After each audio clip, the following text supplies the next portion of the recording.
Jai Sai Ram. Thank you for having me here and giving me the opportunity to humbly share a few of my personal experiences and thoughts. And I pray to Bhagwan that some way, whatever I offer this evening will also serve as an inspiration to our viewers.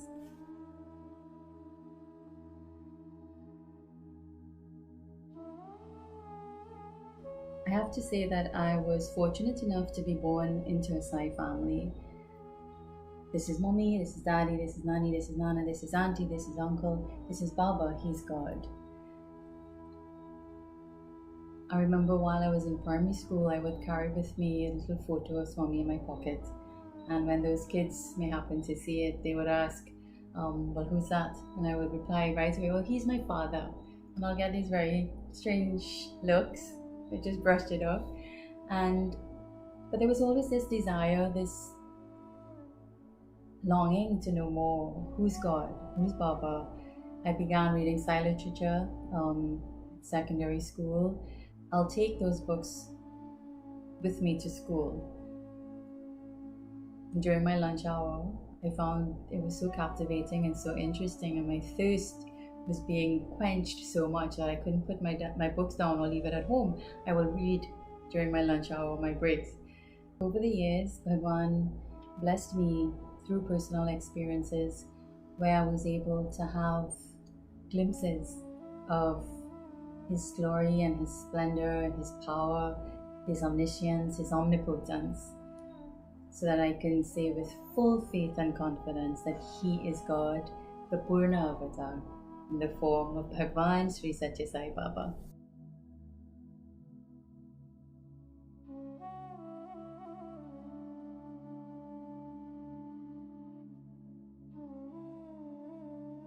Bhagwan Sri Satya Sai Baba is my love, my life,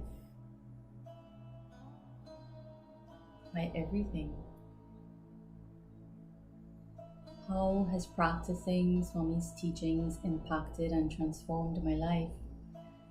I can't say that I just went from A to B, but as a child, growing up with Swami's teachings and values, yes, there were times, especially I think my most challenging years were in my early 20s, where I'm trying to find myself. I didn't even know what type of career path I wanted to pursue. I changed so many times. My mother has a lot of patience. I went from law to biomedical sciences to radiotherapy. I really didn't know. And I would have to say that my life is a work in progress. As I continue on this path, with Swami as my absolute goal, and walking by my side, each day I become a better version of myself. Each day, my living is an offering of love and gratitude to Him. But I believe to call myself a devotee of Bhagwan Sri Satya Sai Baba, it's not just, for me, it's not just enough to say, okay, I experienced Swami when He was in physical form. So what? I think what we need to remind ourselves, we've experienced God on earth, yes. We've even experienced something that scriptures hardly ever talk about, or there's very little information. We've even experienced that critical point when the Avatar's mission had reached that point where he needed to leave his physical form. And so for me to just say, well, yes, I'm a Sai devotee, or I've been blessed with a gown, or I've been blessed with going to Prashanti Nilayam, or I've seen Bhagwan in physical, to me that means nothing.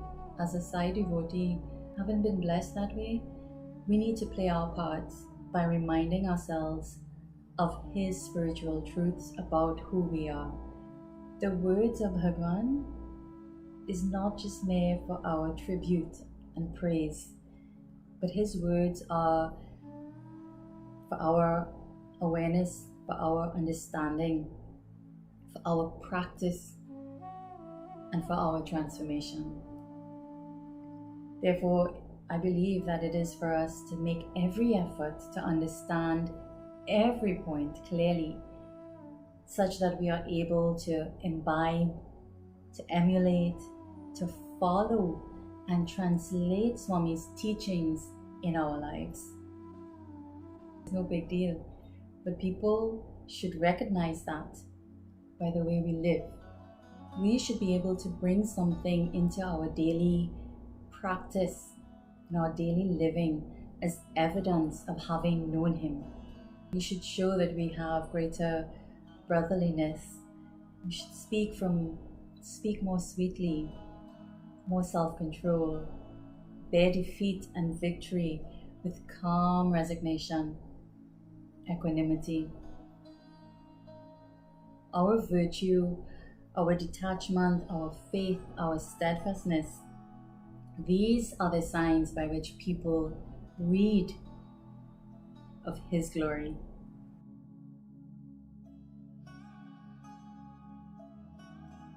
Certainly, if I journey back in time to the year 2007, and I will try really hard not to get too emotional, because it's a very personal experience.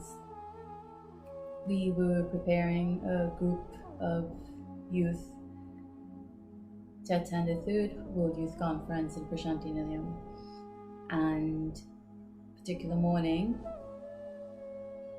I had to go get my yellow fever shot and then head to work. So I was on my way to work when someone ran a light, and so I was in a serious accident. My seat, although wearing the seat belt, got dislodged and I blacked out. I can't remember for how long, but I remember just seeing darkness and opening my eyes. Those of you who know me, I love doing things to my hair. It's just one of my things. At the time I had blonde hair, and I remember opening my eyes and there was this, the entire windscreen was shattered, but there was this huge patch of my hair hanging that got caught on the glass and was just hanging like some kind of decoration. And I remember thinking, oh my gosh, my hair. That was my first thought. So it was pretty bad. The car was a complete write-off. My family got to the site and the police officer on site insisted that I go to the hospital. I work in the medical profession, so I made a few calls and they were expecting me. My grandparents didn't come on site, but they insisted that on my way to the hospital that I pass in just for them to have a look, to see me, to give them that reassurance that I'm okay. So my sister, Ashwini, I call her Ash, she drove me. We stopped home. I didn't come out, just in the car, sent the glass down, they were waiting. And I knew right away from their expressions that I was not looking very pretty, because I could read their facial expressions. I wasn't in any physical pain or anything, but I could see the glass, shattered glass in my skin, little scratches, blood. On our way to the hospital now.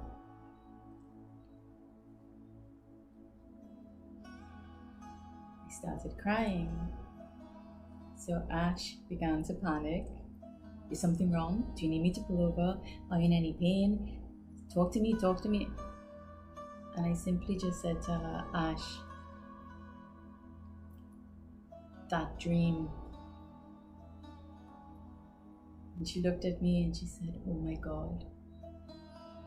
And there was utter silence all the way to the hospital. Although born into a Sai family, knowing Bhagwan from as early as I can remember, I have never had dreams of him. This was just something that I was never blessed with. And you know what he says, right? The dream is not just a dream. He actually comes, he visits us in that state. It's real. And it was something that I always wished for. Swami, please visit me in my dreams. Say something to me. Give me some kind of personal guidance or reassurance, something, you know? But never.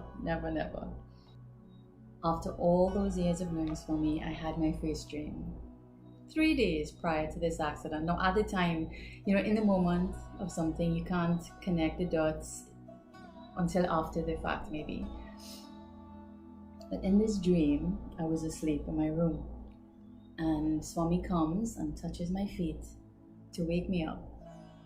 And I woke up and I saw him standing there.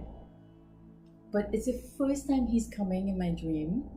I'm aware that he's waking me up from my sleep, and there's no sort of sense of, you came, oh, finally, nothing. It was just absolute calm. Then Swami extended his hand to me, and I got up and I placed my hand in his. And he pulled me out of my bed, gently pulled me out of my bed, holding my hand, walked me outside to the garage where my car is parked, the same one that I got into the accident with. And he left me to stand at the front of the vehicle. And Swami proceeded to walk 3 times around the car, and then he disappeared. And when I opened my eyes and I realized I just dreamt Swami. But what kind of dream is that? I tell you, I was so annoyed. I was so upset. The only person I shared this with was Asha, my sister. We are a very close-knit family. We share everything. And that was the first thing I said to her when I shared the dream. I said, Ash, this dream is so silly. It is stupid. How can I share this with anyone? Baba finally came, visited me in my dream, and he gives darshan to my car. He does pradakshina around my car. He says nothing to me, and he disappears.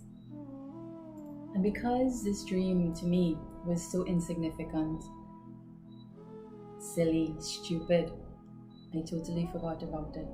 Totally forgot about it after sharing it with my sister. And it only came back to me on the journey to the hospital. I can sit here today and say to you that I'm here only because of Bhagwan and His grace. There was another incident when we were in Prashanti for that youth conference. Oh, it was that period of time with Bhagwan was like a divine romance. We experienced Him as a parent, as a mother, as a friend. He was so playful. He was so concerned. His love, it was the best time of my life. One day during Darshan, he made a comment and he asked one of the girls who were in charge, administrative girls in charge of the delegates, where are your letters? And so she told her, no, there wasn't many on that particular day, just a little handful of letters. Swami took it. But he asked, where are your letters? So when she told us that, the next day, everyone made sure and write. Now me, for myself particularly, I was never into writing letters to Bhagwan because I believe He's God. He knows my very thoughts before I pen those thoughts to paper. But I guess psychologically, it's a little reassurance to know that yes, it is with you now, Bhagwan. You take care of it. You feel that sense of reassurance. So that particular evening, when Swami asked, where are your letters? I decided, well, I'm going to write a letter. And Bhagwan, we've seen where He actually takes time to show us that humanness, to show us that human side of Him, that loving side to Him, of just how much we mean to Him, that He will sit and read those letters.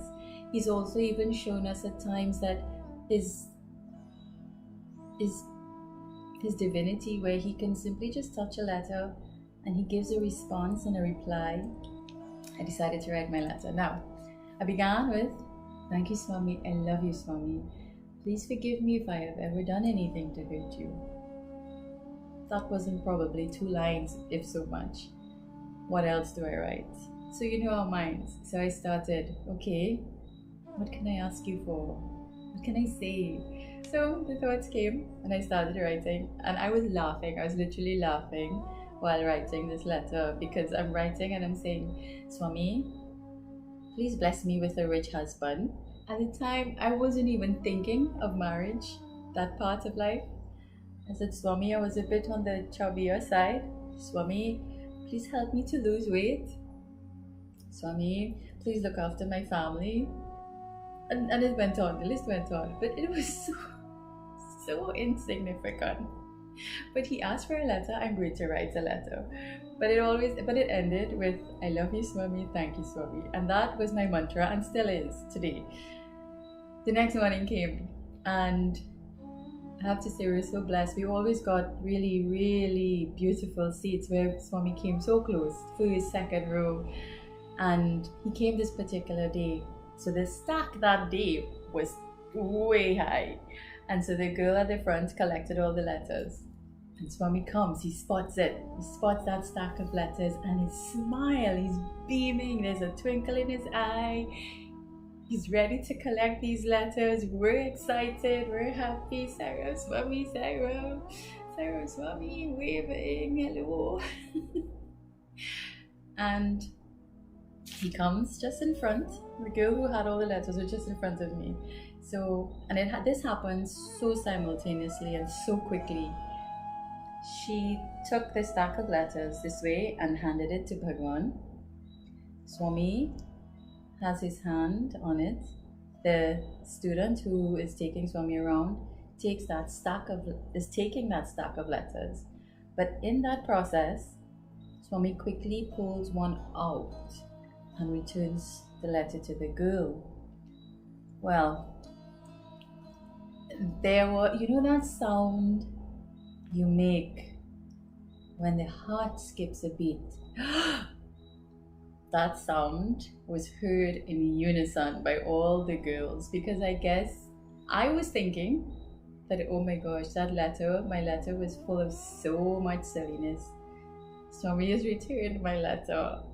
And I think everyone else probably was thinking the same thing. And so the girl had the letter in her hand, and she was taking a while to show us or to tell us who it belongs to. And the girls from the back now, they're tapping me, what is it, whose letter? I was like, I don't know. Eventually, we realized she was crying, sobbing. So we're thinking, oh gosh, maybe it's her letter. She eventually pulls it up, and she does this, forward and backward, and it was exactly this. It was just a blank piece of paper that was in that stack. And Swami put his hand on that stack, that big stack of letters. He pulled this one blank paper out and returned it. That experience gave us a glimpse again into Swami's omnipresence, omniscience, omnipotence. He's all-knowing.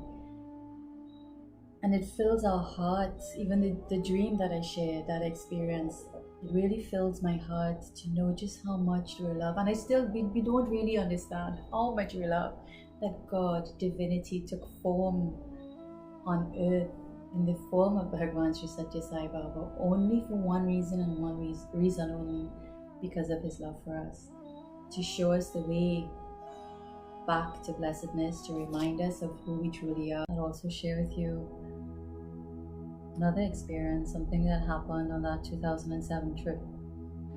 One evening, Bhagwan, after morning darshan, he was addressing us, and he said, and Professor Anil Kumar translated, Bhagwan said, if you want to know what true love is, then be back here at 1 p.m. Those were his words. Myself and another Sai sister, we're all looking at each other. Well, we'll be back here at 1. If we want to know what true love is, of course we want to know what true love is. And of course we want to know what true love is coming from Swami. A few seconds later, and someone else comes on the microphone, one of the organizers for that conference, and says that there's going to be a basketball game at the stadium and Bhagwan will be there. So we're like, okay, come to the Covent Hall at 1 p.m. to know what love is, or go to the basketball game. For me, there was no choosing. I know that this was an opportunity that I was not going to miss. Quickly after darshan, morning darshan, we went to our rooms, and it was my sister, myself, and that other Sai sister, the three of us. We decided this is what we want to do. We were just too excited. We couldn't eat. We quickly showered and changed again, and we went. And strangely enough, we found that there were only a handful of girls, not from Trinidad, but from the other countries that attended the conference. From our group, there were only 3 of us there. And so we stood there in front of the gates. Now where we are as delegates, we are in front of what they call the VIP gate. And there are seva dolls there that they lovingly chase you because you're not allowed to congregate at any time outside of that gate unless it's darshan time and you're ready to go into the hall. And they're sitting there, and this in itself is a miracle because they just left us standing there. They said absolutely nothing to us. So we're standing, we're waiting, and the time slowly came and went. And what I mean by that, okay, so 1 o'clock came, 2 o'clock, 3 o'clock, 4 o'clock, 5 o'clock, 6 o'clock in the evening, we're still standing there. No one told us to go anywhere. Word came during that time that Bhagwan is at the stadium and they're having so much fun. And it's so intimate and you can take pictures with your phone and cameras. And we refused to move. Because Swami said, be here for 1, and we came. His word is his word. He said, come, if you want to know what true love is, then be back here for 1 p.m. And we were there, and we waited and we waited. We were totally confused. Some girls from that little handful that was there, they did leave. I think they did go to the stadium. But we missed dinner. Food didn't even matter. Our hearts grew so heavy. Where are you, Swami? Where are you?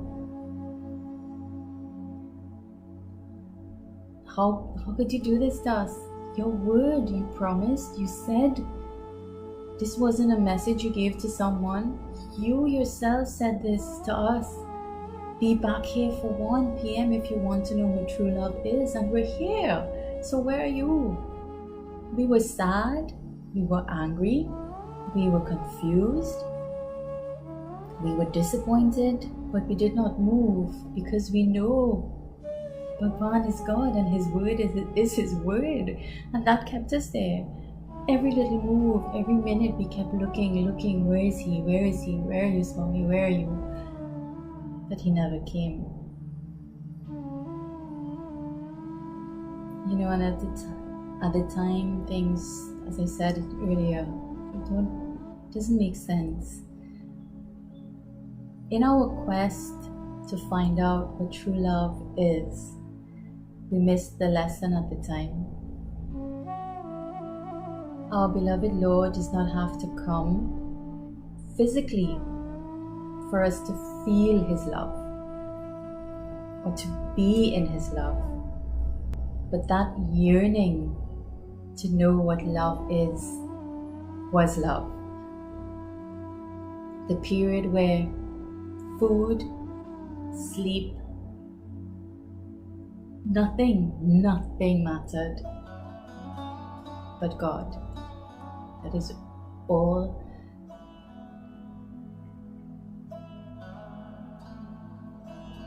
That is all we wanted in that moment. That was love. And Swami has spoken so much on this and told us so much on this about that yearning. That pining for God is more important than the experiences with God, because it is pining that completes the experience. Otherwise, the experience becomes tasteless and empty.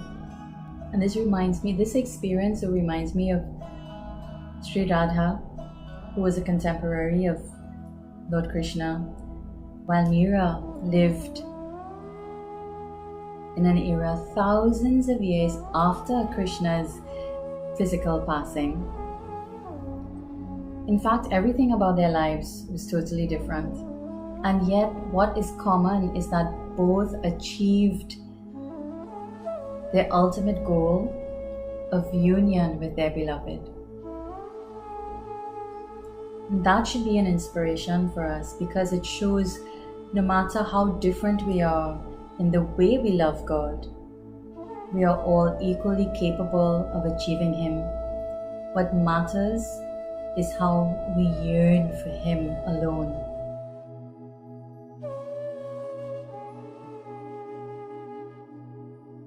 We have had the good fortune of witnessing a full manifestation of the divine, God on earth, the avatar of the age, Bhagwan Sri Satya Sai Baba. Bhagwan has given us all the reassurances we need to thread this path, all the confidence we need that we can and will achieve our goal of tapping into that flow of the divine, merging, and all the practical tools we need to do so. It is for us to apply them in our lives. In doing so, we prove His existence within us as embodiments of love, embodiments of light. And we play an active part in the divine mission in bringing about the golden age. We're not just passive bystanders.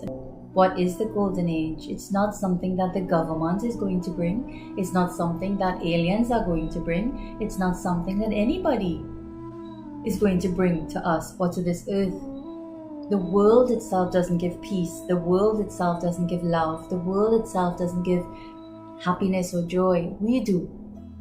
And the more we operate or vibrate from that level of love, the more we contribute to bringing about that golden age. It is for each one of us. As Swami so simply puts it, if you're a Hindu, be a better Hindu. If you're a Christian, be a better Christian. If you're a Muslim, be a better Muslim.